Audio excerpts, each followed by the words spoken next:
শুরু হলো এটিএন নিউজের আয়োজন ইসলামিক অলিম্পিয়াডের এ বছরের প্রস্তুতি। ফ্রেশ ইসলামিক অলিম্পিয়াড 2025-এর খুলনা বিভাগীয় অডিশন পর্ব অনুষ্ঠিত হয়েছে বুধবার। এই পর্ব থেকে বাছাই 9 জন আগামী 22 ফেব্রুয়ারি ঢাকার সিলেকশন রাউন্ডে অংশগ্রহণ করবেন। খুলনা বিভাগীয় প্রতিনিধি মোহাম্মদ অসীমের তথ্য ও ছবি নিয়ে ডেস্ক রিপোর্ট। সকাল থেকে খুলনা জেলা শিল্পকলা একাডেমিতে জড়ো হন স্কুল, কলেজ ও বিশ্ববিদ্যালয়ের শিক্ষার্থীরা। প্রথমেই রেজিস্ট্রেশন পর্ব, সেখানেও উচ্ছ্বাসের কমতি নেই প্রতিযোগীদের।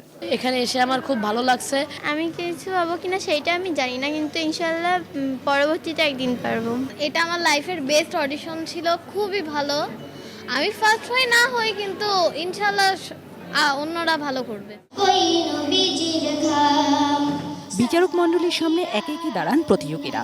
ইসলামী জ্ঞান, হামদোনাত এবং তেলাওয়াতে নিজেকে প্রমাণের চেষ্টা সবার মাঝে। অ্যান্টিব্যাকটেরিয়াল অ্যাডিটিভ যুক্ত সেরা ওয়াটার ট্যাঙ্ক বিশুদ্ধ পানিতে ব্যাকটেরিয়া জন্মাতে দেয় না। টান প্রতিযোগিতার পর দুপুরের পরে আসে সেই মাহেন্দ্রক্ষণ।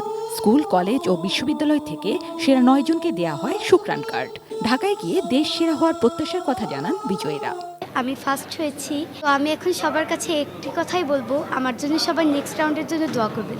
এত সুন্দর করে এটা পাবো আমার আশা ছিল না, আমি বুঝতে পারতেছিলাম না যে আমি পারবো।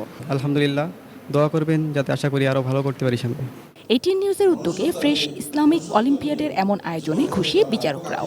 এই পাশ্চাত্য সংস্কৃতির কারণে আজকে আমাদের ছোট সোনামণিরা আজকের অবক্ষয়ের দিকে চলে যাচ্ছে।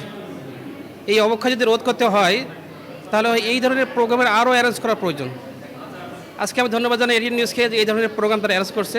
তাদের ভিতরে যে এই প্রতিভা এবং ইসলামী কালচারটাকে যে আরও এদের ভিতরে যে এতটাই ভালোবাসে এবং এতটাই গভীর আমার জানা ছিল না। খুলনা দিয়ে শুরু, দেশের প্রতিটি বিভাগে হবে অডিশন। বিজয়ীরা অংশ নেবেন ঢাকার সিলেকশন রাউন্ডে। ইসলামিক অলিম্পিয়াডে 3টি গ্রুপে প্রথম, দ্বিতীয় ও তৃতীয় স্থান অধিকারী হিসেবে মোট 9 জনকে পুরস্কৃত করা হবে। প্রথম পুরস্কার 1 লাখ টাকা, দ্বিতীয় পুরস্কার 75,000 টাকা এবং তৃতীয় পুরস্কার 50,000 টাকা। জিনিয়া ইসলাম, ডেস্ক রিপোর্ট, এটিএন নিউজ।